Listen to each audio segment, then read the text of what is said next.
Hello, everybody, and welcome back to the Bachi Boys. We have a great episode for you today. NFL free agency is coming up next week. We got all of that, as well as a massive NBA update. We haven't really given that in a couple of weeks.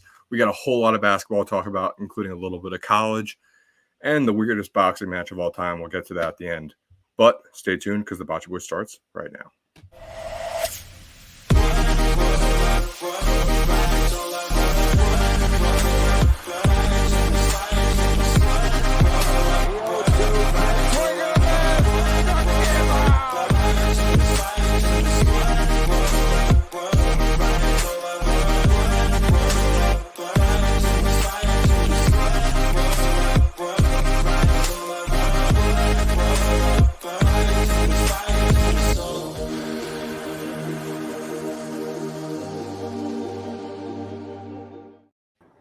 Davis, welcome back to the Bachi Boys podcast. We got a lot to talk about today. Happy Thursday night. Oh, yeah. It is the biggest March 7th of all time because the Bachi Boys are recording a March 8th episode coming out tomorrow. Davis, before we get too deep in the weeds, let's do a little cleanup from college basketball that we talked on Tuesday. So I'm just going to get out in front of it. Villanova stinks. They lost to Seton Hall last night. They looked terrible. Both teams, Seton Hall and Villanova, were on the bubble that we reviewed on Tuesday. So presumably Seton Hall will move up and Villanova will move down. Villanova has a tough game against Creighton at home this Saturday that, regardless whether they win or lose, I don't think should change much of their hopes. But the Big East is rattled right now. St. John's another big win, who are also on the bubble. Providence is on the bubble. Are we going to see like 4 or 5 Big East teams get in here? There's a chance. I mean, There's 100% a chance. It depends what happens in the Big East. I think if it's very chalky, a vocabulary word we talked about last episode. Great word. We're definitely going to see less than 5 teams in. I think if we end up with a UConn Marquette final, there's a chance that we actually might only get 3, maybe 4, depending on how Seton Hall does. But I think we're sitting right at the 3.5 range right now, and I'd lean 4. Yeah, and I think you're right. Right now, the 4 would probably be UConn, Marquette, Creighton, and Seton Hall. Unfortunately, my Wildcats will be on the outside looking in for a good reason, though. Also, Davis, 2 teams just talked about. UConn and Marquette played each other again, and UConn won. So what do you think about the number 1 Huskies? No Tyler Kolek in that game. It was at Marquette. It was definitely a revenge game for them. They got blown out. The doors ripped off of them at UConn about 3 weekends ago. So Marquette couldn't get it done, but UConn was up by 11 at halftime. UConn ended up taking more than a 15-point lead in the first half and second half. Marquette actually brought it back to like about a 4-point game with 8, 9, 10 minutes left. But you know what? UConn, they right now are the best team in the country, and they showed that in the last 8 minutes, and they pulled away strong. So, I mean, this UConn team is last time I said it, they lost unanimously the best team in college basketball. And I'm not saying that they're going to just easily go through March Madness. That's not how March Madness works. It's not how the Big East tournament works, how conference tournaments work. Every game is a grind, even against DePaul. Okay, maybe not against DePaul, but no, every game's going to be a grind for them. So it's going to be interesting to see if they can pull away and, if one of these 1 seeds wins it all. But let's take it one game at a time. Let's get to some of these major conference tournaments first. For sure. This is the last couple of days of the regular season. So, I mean, every one of these games matter. Speaking of, one final thing for college, then we'll get to the pros. I want to give you the opportunity to defend a team you've been standing by all year, and that is the BYU Cougars. They had a tough loss to Iowa State last night. We were talking about it. You told me they were up, and they did not win. So how are we feeling? Yeah, they were up by 11. Last I had checked in on the game, before I watched probably the last 3 minutes, BYU was up 45-30, 46-35. I was like, oh man, this BYU team, I'm on the train. This is going well. They're up by 11. They came into the game as 7.5-point dogs, which was lucky enough a line that I took, which that hit, thank God. But even home teams are going to pull away. I like the fight that the Cougars put out, though. being on the road in a very, very tough environment. Probably one of the better home teams in the entire Iowa college State. basketball this year. Iowa State, correct. Oh, okay. So I think the BYU put up a huge fight. It got really sloppy at the end. A lot of turnovers, a lot of bad shots, just kind of chucking it up. Didn't work out. We're going to see that from teams like BYU. I'm just going to ride the hot wave. I think the shots are going to end up going down. We've seen it this year that they will go down. And I'm still on the wagon. Okay. With them. All right. I just wanted to give you a chance. I like BYU too. They're one of those teams just like Iowa State. I know they're like 14 ranks differentiated, but like they're always right at the same spot, at least basketball. I'll defend them until I die. I will defend. Put that on a quote card and make sure you remember that because he will die for BYU. I will. Okay. It's not good. It's not too good too. I'll sprain my leg for BYU. I would sprain something for BYU. That's how much I'm in love with them. Leg. Like, are you gonna sprain your nose or something? I don't know. Who knows? It depends. You know what? It would be some. BYU just got to get me out there. They know. Know what kind of shooter I am. You're gonna shoot from the top of his head, and it's gonna go in every time. You know it works. I'm not hating Davis. I'm just pointing out a fact. Please don't hate on me. Come on. Who won the Sun Bowl? We're not talking about it. All right, guys. We got to talk about something else. All right, let's get to pro basketball here, Davis. We haven't talked about this in a while, and it seems like some of you are clamoring for this. I've seen the view count go up on that one video talking about it. So, Davis, now that we're a couple weeks past the All-Star break, it feels like we have a bit of a sense for some of these teams. Let's go through it. And I want to start with one team in the Western Conference right off the bat because something huge happened today. The Minnesota Timberwolves, they will be without Karl Anthony Towns, center forward, whatever you want to call him, big man extraordinaire. He tore his meniscus today, and it looks like he'll probably be done for the rest of the regular season at least. So how are we feeling about the T-Wolves? Yeah, look, the T-Wolves, unbelievably defensively, right? Karl Anthony Towns isn't a massive part of that. He's going to be back. He will be back. It's a cluster right now at the top with these top four teams. Any of these top four teams can get the 1 seed. I think the 1 seed is going to be is very important. So important. Mm-hmm. But 2 through 4 really doesn't matter all that much, in my opinion. Because you're either way, you're going to be lining up with a Phoenix or a Dallas or a Los Angeles. Like either all top 10 of these teams are better than the top 10 teams or the top 9 teams, bottom 9 teams, whatever you want to call it, 2 through Correct. 9. Yeah. And this Western Conference is just a gauntlet. And two teams I want to point on real quick that we pointed on 2 or 3 weeks ago with our special guest and our Western Conference analyst Harrison. Yep. No shout outs though. Phoenix has one of the hardest schedules in the rest of the NBA. So they're a team that we're going to see in the play-in. I promise you that. We will see Phoenix in the play-in. And I think play-in. Absolutely. I think they probably end up in the 7 seed. Okay.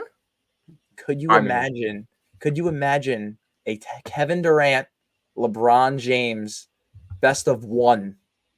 I mean, that's what the play-in was made for. A last chance effort for a superstar like KD or LeBron to get in when they shouldn't. I mean, this is what that was made for, right?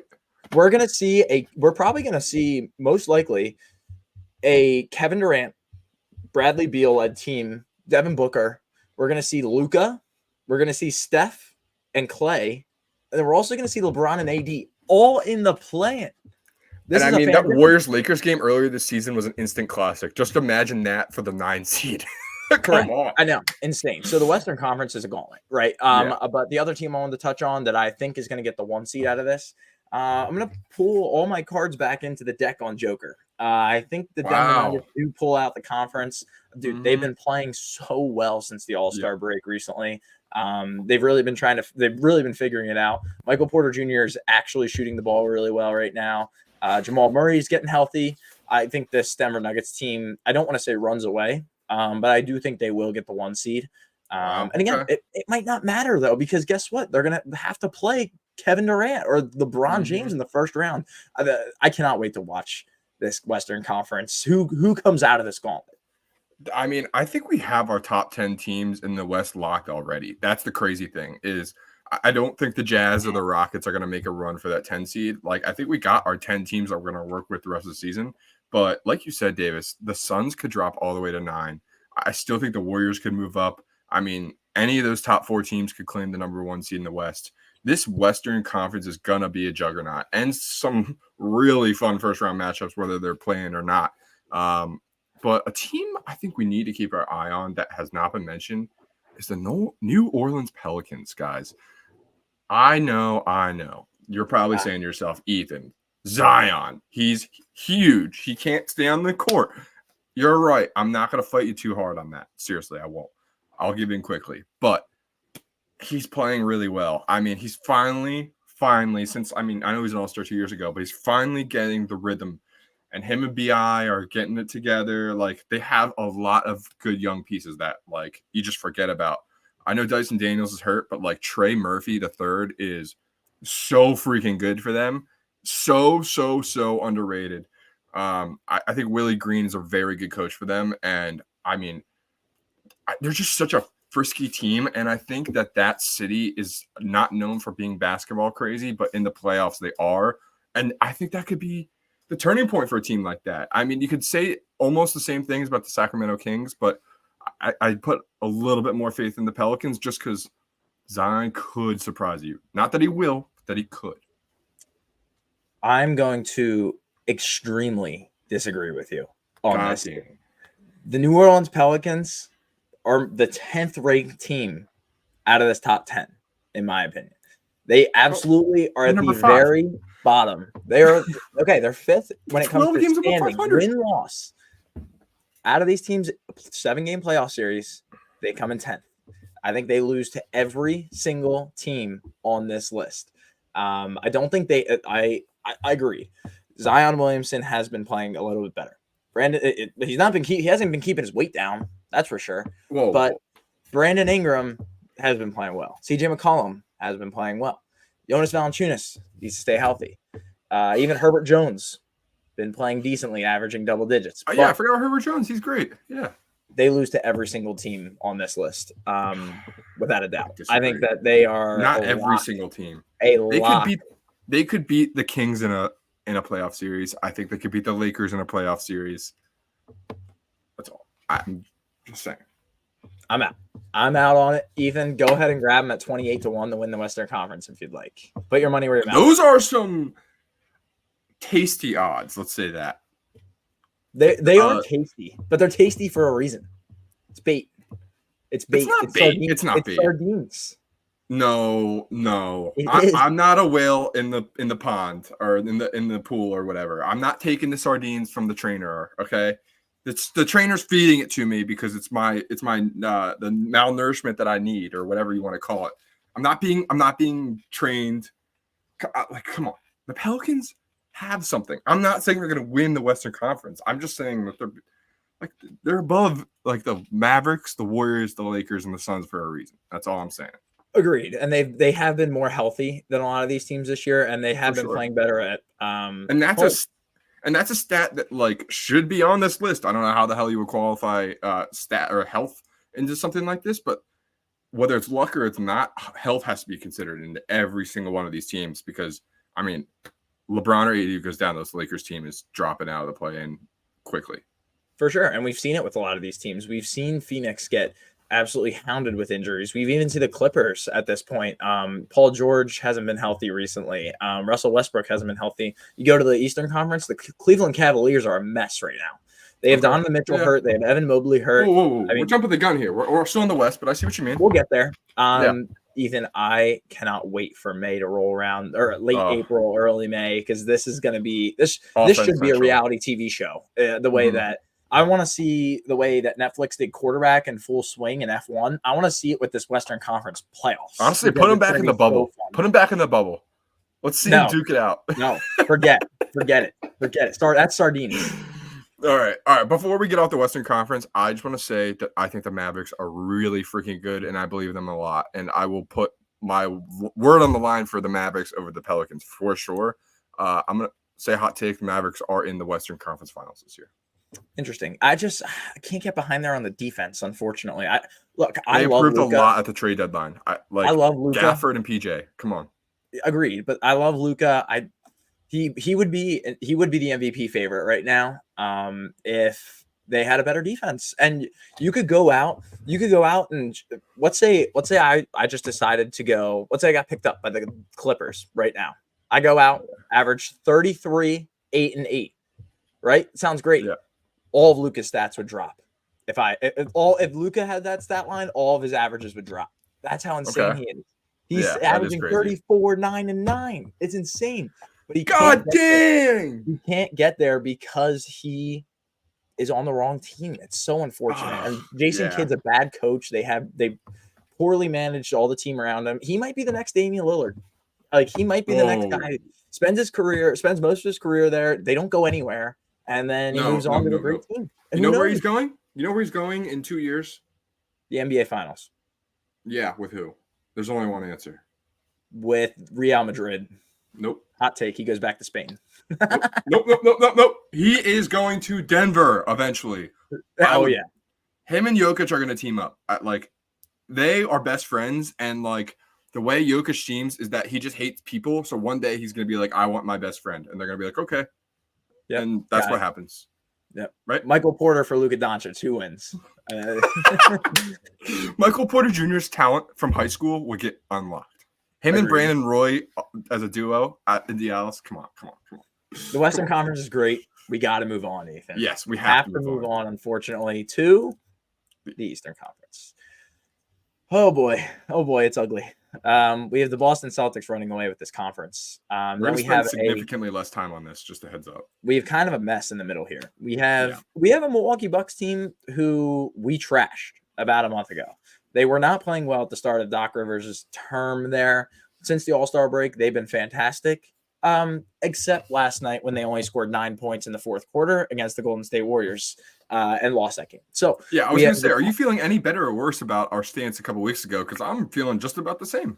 Yeah, just about to say maybe a tad better, but only because of Damian Lillard, man. He's been playing so much better. But quickly, I'm just going to run down real quick and we'll talk about it. Yep. Cleveland Cavaliers. Donovan Mitchell is now officially hurt. The Cleveland Cavaliers are one of the worst teams in the league when he is not on the floor. So they're going to be struggling here in the next few weeks. The Orlando Magic, big surprise actually this year. Wow. We're going to come back to this. They're a fun team. New York Knicks struggling with injury. Does Julius Randle come back this year? Don't know. Who knows with that guy? Brunson's hurt. Miami Heat, Jimmy Butler. They're turning up right now. Playoff Jimmy's coming back a little bit right now. They're 8 of their last 10 wins. Come on. And Jimmy Butler's coming back. Bam's getting back into form. We have the 76ers. Scary season. We don't have to talk about it right now. The Indiana Pacers come back soon, I think. Embiid's coming back, I think. Indiana Pacers. Been actually playing okay recently. They had a really tough down spell. Wouldn't want to play them in a playoff series. I'll say that. Agreed. Chicago Bulls. I'm out. DeMar DeRozan's played the most minutes in the entire league this Kobe year. White's really good this year. Maybe he should be an all-star next year if he keeps playing like this on a different team. Maybe should be most improved player of the year. I don't know. Yeah, like it's really underrated how good he is this year.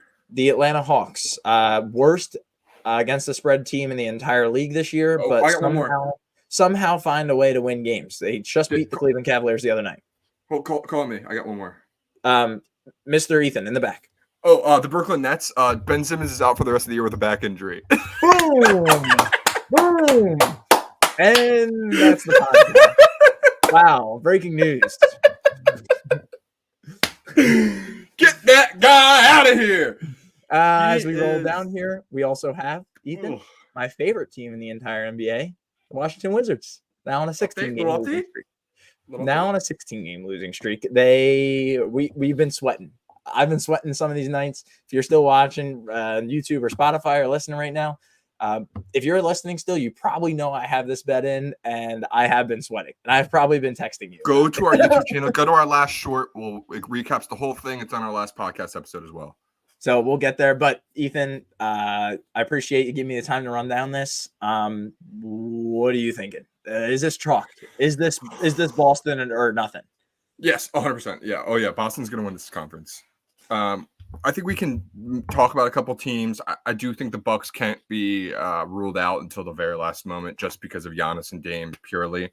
But I think you're right. This is the Celtics conference to lose. Cleveland is very weak right now. They were, the strongest they've ever looked since LeBron probably left the second time before the All-Star break. And then I don't know what happened. Orlando, so impressed. So impressed with Orlando. Paolo Banchero is a stud, flat out. Franz Wagner is really good. And his brother, Mo Wagner, probably might be the sixth man of the year. Like, playing out of his mind. This is a team that's very well coached. I know I said Paolo is very good, but they don't really have a star. They just play very, very well together. They have scrappy guys like Cole Anthony and Jalen Suggs to get the job done. I forgot Jonathan Isaac is still on this team. Like, it's weird that they're in the 4 seed, but they deserve it. They really do. Yeah, Isaac, a stud at Florida State. I'll never forget him. I remember thinking he was going to be a beast coming out, drafting him in all my 2K leagues. Tore his ACL twice or 3 times. But this is a weird, I don't know. They're a weird team, and they're a team that they're still growing. They're a little bit like the Oklahoma City Thunder right now. I feel like you don't trust them for realsies, though, right? I don't know if I actually trust them in the first round, just because of the inexperience. So let's say they're playing the Knicks in the first round right now. Let's say they don't have Randall. How are you feeling? I'll take the Knicks. The Knicks. But I think it's close. I really do. With the Randall out, but I think that it's all about the experience in the playoffs. None of these guys have it just yet, and that's where I go. Right. I hope my demeanor sounds different than when I was talking about the New Orleans Pelicans. The Pelicans should be there. They've had that experience in the playoffs. They've had the experience. They've had great early season runs the last few years, and then blow it after the All-Star break and lose in the first round or don't make the playoffs. So I'm really excited for this Magic team. And let's be honest, I don't know how you felt about it.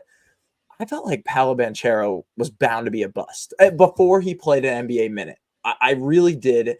I agree. This isn't a take I put around everywhere, but it's like he didn't have the hype that, like, you look at some of these number 1 overall picks and these top 3 guys, and you're like, like Cade Cunningham, Wemby and Cade, like it's going to be like Simmons. This year too. There's nobody in this coming draft that's like the star number 1 pick. Banchero, let's be honest, wasn't like a lock to be number 1. He also wasn't even going to go number 1 until like the last 10 minutes before the draft started, and he randomly went 1, and everyone was like, "What the heck?" Yep, that doesn't happen. The only time that happened was Anthony Bennett, and that was an issue. That turned into an issue, to say the least. Yes. So I think this Eastern Conference, I think you're right. I think Boston runs away with this. I really do. Do you want? I'm going to give you more of a hot take. And we'll talk about the Sixers a little bit. Embiid comes back, Max comes back. You never know.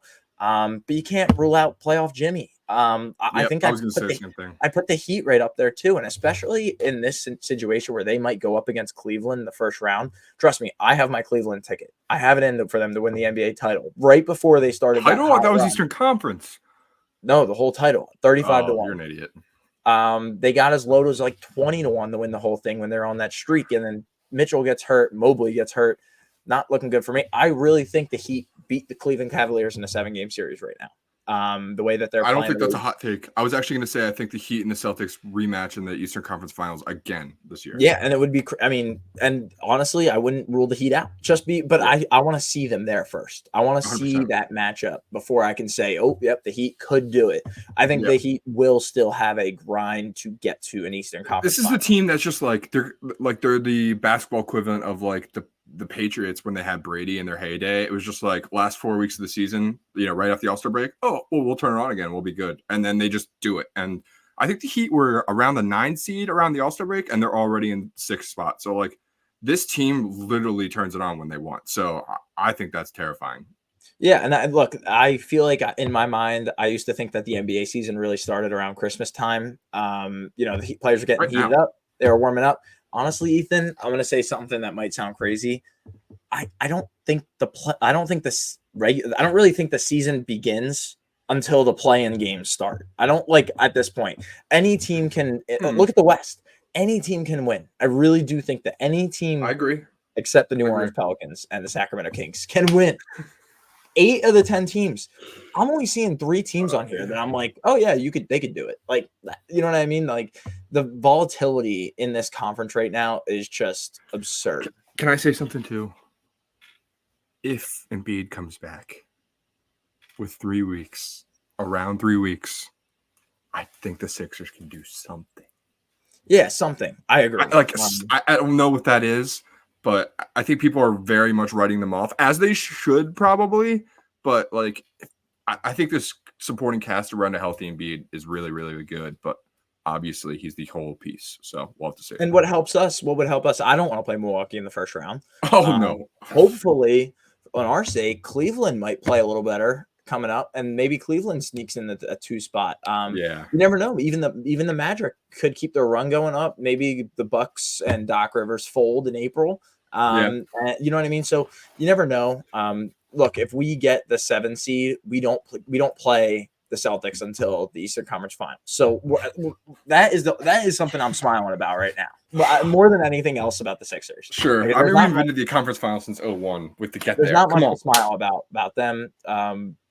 Trade Joel Embiid next. It's not. Yeah. Anyway, that was our NBA talk. We'll probably talk about it right when the playoffs start again. Just kidding. Let us know in the comments if you are loving the NBA content, because it seems like you guys are. Also, let us know if you really should trade Embiid in the comments, because I'm not really on that, but Davis is. So, Davis, I mentioned at the top of the show, something very important starts on Monday that we haven't gotten to yet, and that is NFL free agency opens when really it's the tampering period opens. It's so annoying, but NFL free agency really opens on Monday. Let's get to the list of the top free agents. Not a great list. I screenshotted. Just a heads up if you're looking at the YouTube. Not a great list. So I will read Stay it. on Spotify and have a podcast for this. Yes. The top 10, according to CBS, Chris Jones, Kirk Cousins, Josh Allen, the edge rusher from the Jaguars, T. Higgins, Jalen Johnson, the cornerback from the Bears, Brian Burns, the edge rusher from the Panthers, Justin Matabuke, the defensive tackle from the Ravens, Christian Wilkins, defensive tackle from the Dolphins, Antoine Winfield Jr., Michael Pittman Jr., and Daniil Hunter. Not a ton of big names, just a couple that I wanted to get from the defensive side before we jump into the running backs and safeties. Davis, just want to throw out super obvious. Chris Jones is going back to the Chiefs probably within the next 2 hours or so, right? Yeah, 100% agreed. Yeah. I mean, that's so locked up. All right, let's talk about something interesting. Kirk mother freaking Cousins. We talked about a little bit in our last episode last week about this, but a little bit more's come out. It feels like the Falcons are a very real option for Kirk. I still think a reunion in Minnesota is possible. There's definitely a couple teams that could come out of nowhere. Like, I know the Steelers are going to meet with Russell Wilson, but I wouldn't rule that out either. What are you thinking about Kirk Cousins? Is the Atlanta thing maybe a smokescreen for Fields, or do you think he really goes there? The trend on Justin Fields just has not been looking good for him over the past week or two. I mean, things are pointing towards Atlanta. But here's my one thing I will say. And we're gonna date back to 2019. I heard a thing that Kirk Cousins was looking at schools in the Atlanta area. Okay, it happens. There was a report that came out. He was looking at houses and schools for his kids. Last time you heard an athlete talk about their kids looking at schools in the area, LeBron James coming to Philadelphia. That was looking at schools. Get out of here. LeBron James is investigating Malvern. Remember that? Yeah, man, Malvern Prep. Can you imagine Bronny on that team? No. Again, all the traction's going towards Atlanta for Kirk. But I mean, it's not.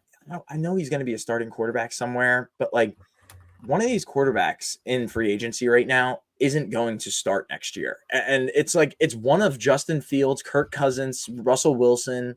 I think Ryan Tannehill's off that list. There's been no traction about him, but he's so bad. Like, there's only a limited number of options right now. So I think it's, at this point, it's kind of like last one's out. So I'm just curious to see who signs first. And I think that's what's going to dictate the market. And I know Justin Fields 100%. Isn't really a free agent, but I think the trade with him would dictate the market as well.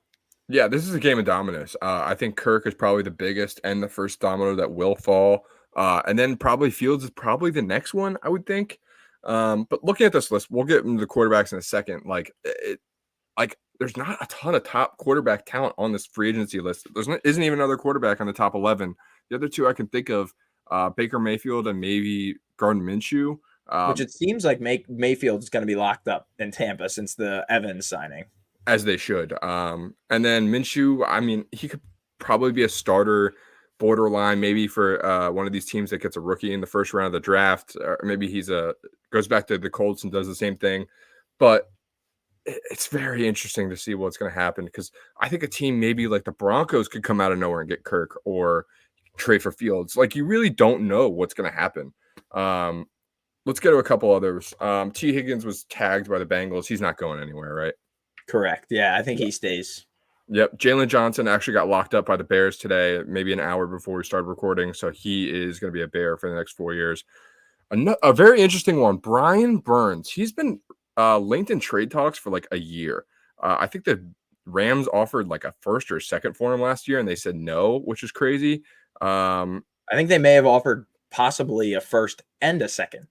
Wow. And Carolina ended up keeping him for about 7 sacks and a 1-win season. So that shows and they you tagged him and still haven't signed him yet, correct? That shows you how that organization is working right now. Not a great owner, Tepper, the new Snyder.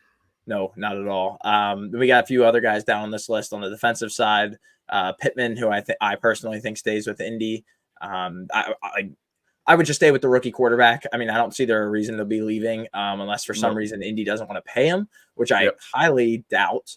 But some of these defensive guys, Ethan, I don't really see them leaving. I don't see this being a hot shot off season. I really don't. And there's no reason to it. Really, I don't want to give you that old reason where it's like, oh, it's just like on the next year, or it's just a bad class. Like, look, maybe it's not the best class out there, but if you look at some of these guys, it's like Baltimore, Matabuke, like he was a stud for them on the defensive side. Their defensive line was so good this year. Why would you not pay him? Why would he not want to go for another championship? Christian Wilkins, Dolphins were great. He was the best guy. He was the best player on that interior four. Their defense wasn't fantastic, but they're one of the most electric teams in football this year. Tampa Bay, they ended up making almost beating the Lions in the divisional round. Winfield's so good. Like, you know what I mean? So I don't, unfortunately, think there's too much to talk about because it's all speculation at this point, and I don't see any of these massive moves making giant changes in the market when it comes to wins and losses. I agree. I think most of the major moves around this offseason will probably revolve around the draft, meaning anything that happens in the draft and Justin Fields. And then I have a prediction for something that we will not talk about for the rest of the pod. Calvin Ridley is not on any of these lists. I think he's a lock to the Patriots. I've heard that a lot. I think that's a lock. I think they're going to spend a ton of money on a receiver for whoever is their new signal caller next year. I also heard him linked back to Atlanta. I could also see that happening if they move on to a quarterback. But they might not like the gambling guy back on the team. We'll see. Oh, God. Just not in the clubhouse. Just not in the clubhouse. Exactly. All right, Davis. I want to talk about the free agent running backs because I didn't put them on that list for a reason. There are a lot of good running backs out there. As you can see, Saquon topped this list. Josh Jacobs, Derrick Henry, Pollard, DeAndre Swift, to name a few.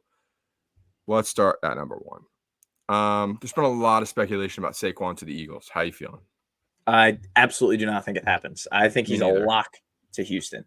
There's been a lot of speculation of him going to Houston.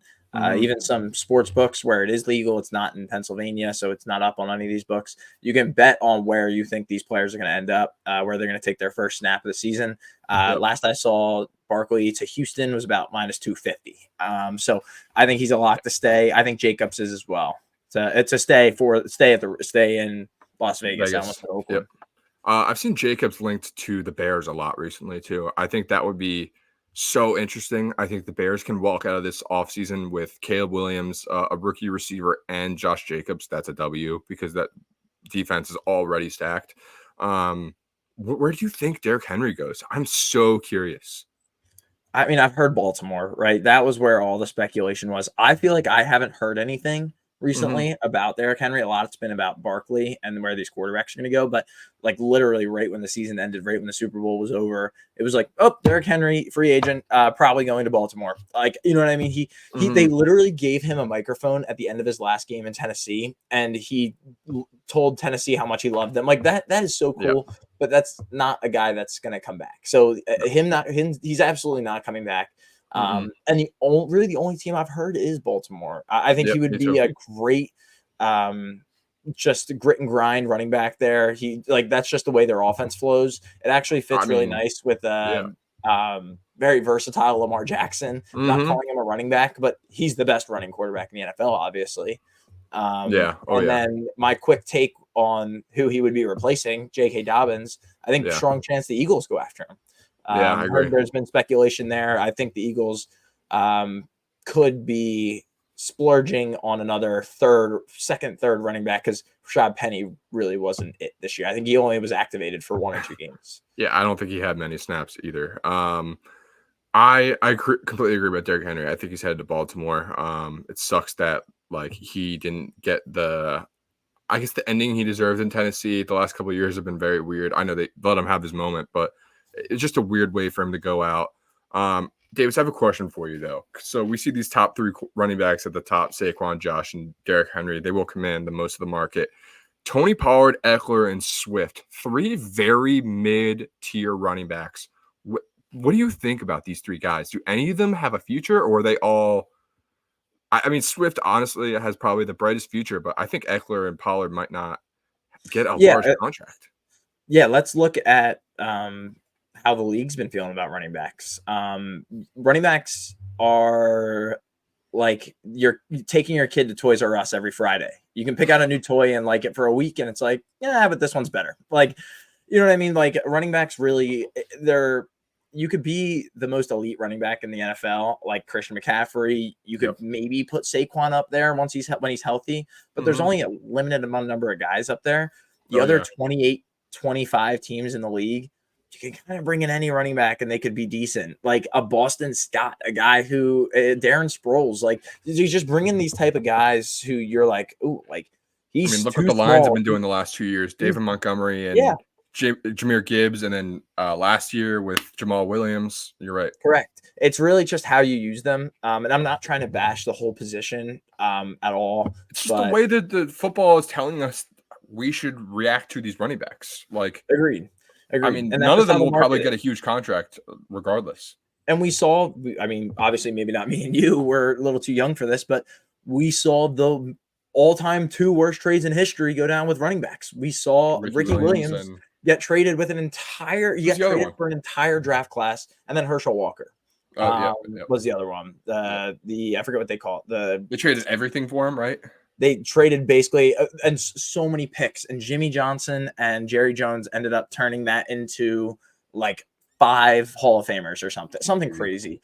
So Crazy. it's just not a very Look that up if valuable. you've ever heard of that, by the way. It's not a very valuable position, unfortunately. And I'm going to Yeah. get you the name of that trade right now. I mean, I remember hearing about this and being like, "You're making this up." I think I heard it on Barstool and like they're making this up. But no, the Cowboys traded Herschel Walker for like everything to the Vikings, right? To From Minnesota, yeah. yeah. The Great Train Robbery. Look it up. There's some really good videos about it too, actually, that deep dive into all all the assets that the Cowboys got out of it and what the trades they made with those assets or who they picked with those assets. Mm-hmm. It's insane. And that was the beginning of the grave being dug for the running back position, unfortunately. And I mean, Unfortunately. right now they're all lying in it, and except for Christian McCaffrey for some goddamn reason. Yeah. But you're right. I mean, there really all are a couple of guys. I mean, even these 2 dudes at the bottom of the list, Devin Singletary and Antonio Gibson, I think almost any other year would probably get a good contract. But I mean, this is going to be such a bad year for running backs because the class is so good. I know that doesn't make sense to some people being like, there's a lot of good running backs out there. Why wouldn't teams be throwing money at them? Teams are like, Saquon Barkley, sure, I raise you a second round running back we can get for half that cost. That's going to give us 80% efficiency, and we can get another guy in the 7th round that will give us the last 20. More like 20th of that cost, probably, which is the Yep. more insane thing. I don't understand the way NFL contracts work, and I never will, and I never try to understand. Roger Goodell, you got that one. I'm not going to fight you on it. All right, Davis. We got to a lot. One more thing. I know we're going to talk safeties. There's a couple. Where do the Eagles go? With safety. Mm-hmm. Is it Justin Simmons? Is it Quandre Diggs? Or do they try and get somebody in the draft? I think it's going to be a mix of both. I think they will go draft secondary. I don't know if it's going to be safety specific. Obviously, we just let Kevin Byard walk, so it's not going to be him. Nope. I think Jamal Adams should be watching football on his couch. By the end, he maybe should actually convert into a true linebacker. I think Justin Simmons would be great, but I'll take Quandre Diggs. All right. We've seen games where he has been atrocious. He was completely terrible against CeeDee Lamb on the Monday Night Football game this past year, week 5-ish. That was a great game. Both teams scored. Lamb's coming out party for fantasy last year, I believe. Yeah, but I'm going to go with Quandre Diggs. But again, speculation and knowing the Eagles, we will not take one of these 6 guys. We'll go with a bottom feeder like we did with Kazir White a few years ago. He wasn't great for us, but they were like, oh, let's just give him a shot. And it didn't really work as we hoped. Like Eddie Jackson from the Bears? Yeah. I mean, who knows? Again, a lot of these guys are pick and choose, honestly. Yeah. But I mean, one of those bottom 2 guys would satisfy my needs in the secondary. That's for sure. Oh, yeah. And I think you're right. I think there's a mixture is the best way to go. Maybe you don't go crazy. I would like Justin Simmons, I think, but he'll obviously cost a lot. But I think his previous relationship with Vic Fangio, I think that means something. But, these guys are going to be scouring the college game tapes for the next month, be looking for somebody they can get at, like you said, half the cost or more. Crazy. All right. I got one thing we got to talk about before we get out of here, Davis. Jake Paul's going to beat up an old man in July. He's going to fight Mike Tyson in Cowboy Stadium on Netflix live. What do you think about that? 2 things. 1, can't wait to see Jake Paul's vlog about it after. Actually, let's go 3 things. 2, hot take. Logan Paul does enter the ring at some point before the bell is rung. 3. Oh, man. Mike Tyson is only doing this because he added a 3rd bowling alley to his house and doesn't have the money to build a 4th. That has to be it. I feel bad for Mike. I love Mike, but I think Mike ran out of money. he might be a little strapped right now. Yeah. Unfortunately, it's like, I wouldn't say it's like mean what Jake's doing, but it's a little like, why are we doing this? I saw a video today of Mike walking with a cane recently, and it's like, I mean, I know he can punch like crazy, but like, I know it's not the same, but it's like, it just reminds me of the Mayweather McGregor fight. Like, I remember watching that at my dad's house, and being like, this is going to be sick. Like we got the pay-per-view, and it was like different a little bit. This is the most boring. It's like his brother fighting Mayweather.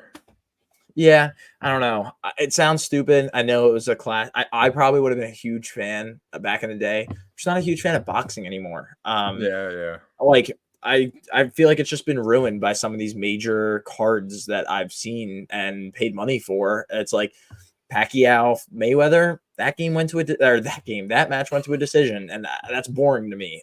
For watching that for 10 rounds, like I would rather watch UFC at this point. 100%. It's much quicker. It's a lot less standing around and bear hugging. It's so much more positioning and strategy, in my opinion. So Agreed. I'm all in on the UFC. I want to be more in on it, but I do feel bad for Mike, and I think Jake, obviously being a Paul himself, is just doing it for it's great publicity. Really, it is fantastic publicity. Yeah, we should fight. Okay. Yeah. All right. We should promote it. Yeah. Unfortunately, Davis versus Ethan is not going to be in the middle of Cowboy Stadium on Netflix. Maybe in my basement on Bachi Boy's YouTube channel. You know, it'll probably find its way onto some Twitter account. Oh yeah. We'll get the views. Man in Adeline group beats up man in Adeline group. Sure. I would watch that over Jake Paul versus Mike Tyson in the year of 2024. That is 100%. With that being said, Mike, you're the GOAT, but kind of ruin your legacy. I'm Team Muhammad Ali now. Sorry, buddy. I'm out. I like it. I'm a team Evander Holyfield, if you ask me. RIP that year. Yeah, dang. Jesus Christ. Anyway, we got off track. By the way, UFC 300 is the worst card of all time, and UFC should be disappointed in themselves for that. 299 is a bigger card than 300. Absolutely disgusting. But you're right. UFC is the bigger sport. On that note, we will end there. Thank you to everybody for tuning in. This is a long episode. Only a couple topics we talked about. Appreciate you guys tuning in, subscribing, liking, sharing with your friends, sharing on Instagram. YouTube Shorts are going crazy. We appreciate that. Check us out on TikTok too. Yeah, we really appreciate anyone who watches, listens, gives us critiques, leave us comments, like it, all that stuff. It does mean a lot. Thank you. But Ethan, happy Friday. Oh yeah, happy Friday. Happy Friday. And Go Phil's coming up soon. Peace.